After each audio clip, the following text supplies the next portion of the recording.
Well, this isn't quite the live I'd planned, I'm going to be honest with you, but because my guest hasn't joined me. So isn't LinkedIn Live wonderful? But I'm going to tell you anyway about this book, which is fantastic. It is Lauren Neal's Valued at Work. And the reason I'm coming on to talk to you about it live is that Lauren is a finalist in the Business Book Awards 2024. We have 18 finalists at Practical Inspiration Publishing, which is just phenomenal. So we're super proud. And throughout this summer, we're going to be doing LinkedIn Live sessions with each of those 18 authors, hopefully, typically Monday afternoon or Friday afternoon at 2 p.m. So today's hasn't gone quite to plan because for some reason, there you go. You see, she's here now. I'm inviting Lauren Neal on. Hey, Lauren, there you are. It works. I was talking about you in your absence and showing the book and all that kind of good stuff. So I'll just finish that preliminary stuff. It's great to have you here. So yes, I will be doing LinkedIn Lives over the summer, Mondays and Fridays, typically at 2 p.m, but we'll be advertising them in advance. Just a really quick conversation with each of those finalists. Firstly, to say congratulations. Thank you. I'm really happy to be here. It's so great and it's so exciting. So I've got 3 really super quick questions for you, Lauren. We've talked about the book, Valued at Work, shining a light on bias to engage, enable and retain women in STEM, which is a finalist. There it is, matching book, diversity, inclusion and equality category in the Business Book Awards. So my first question, Lauren, is tell us why you wrote this book. So I was thinking about your question and I thought so many reasons why I wrote the book, but the main one that really stands out is having worked in the energy sector for almost 2 decades, next year it'll be 20 years. I keep hearing regular, I'll say initiatives where it's all about what women need to do and there'll be women focused initiatives. And I started thinking, but it's, you can have the most confident and competent woman in the room, join a team and so on. But if they're not included and they're not valued, it's not going to solve anything. And the other reason was, so I really wanted to focus on that. Women aren't the problem. But the other part was really around, what do men do in this space? Because I speak to so many brilliant men who I call allies to be. And sometimes they don't know what's going on.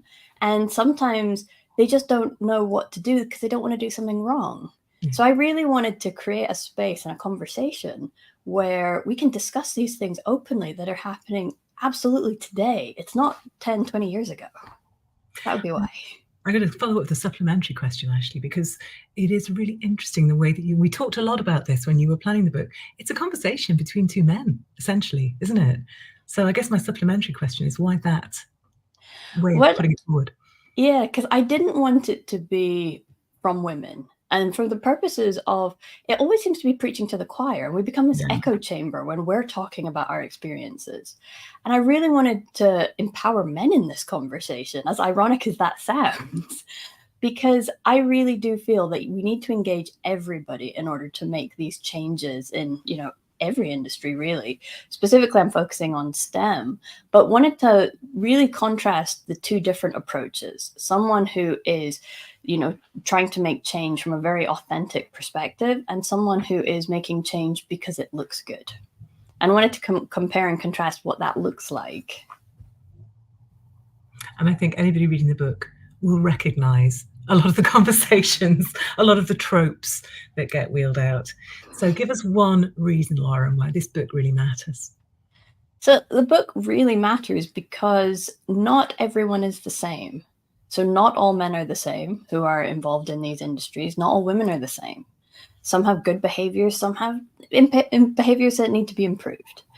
And this was more around making sure that we can shine a light on these types of behaviors, these types of experiences that many, many people are experiencing today. And then it gives you these tips on what you can do, how you can take action to make real change. I mean, there's about 15 reasons in there, but thank you. Yes, we'll take that. Brilliant. And we all want to know, Lauren, when you found out you'd been shortlisted, what was your reaction? I think my first one was, really? Is this real? How did you find out? Because you weren't in the room with us, were you? No, I was on holiday. I was actually in Cornwall and I was keeping an eye on my phone. And then, because I couldn't get the live stream to work. And then eventually I saw your Slack message saying congratulations, and I was tagged and I thought, really? Really? Are you sure? A different Lauren Neal? And then I started looking online to see, right, has anybody put it on X or LinkedIn or anything like that? And it took a while before things were posted. And I was like, it is real. But really, really, really pleased. Big thank you to the judges and that who shortlisted me. That just means the world, because you really do put your heart and soul into these books. And big congratulations to everybody else who are finalists, and even those who have entered, because it's a great place to be.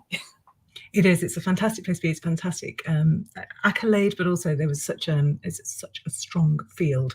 There's some extremely good books that didn't make it through. So yeah, congratulations to you, commiserations to them, and good luck, Lauren, for the 19th of September, which is when we'll find out which is the winner in that category, and indeed in all the categories.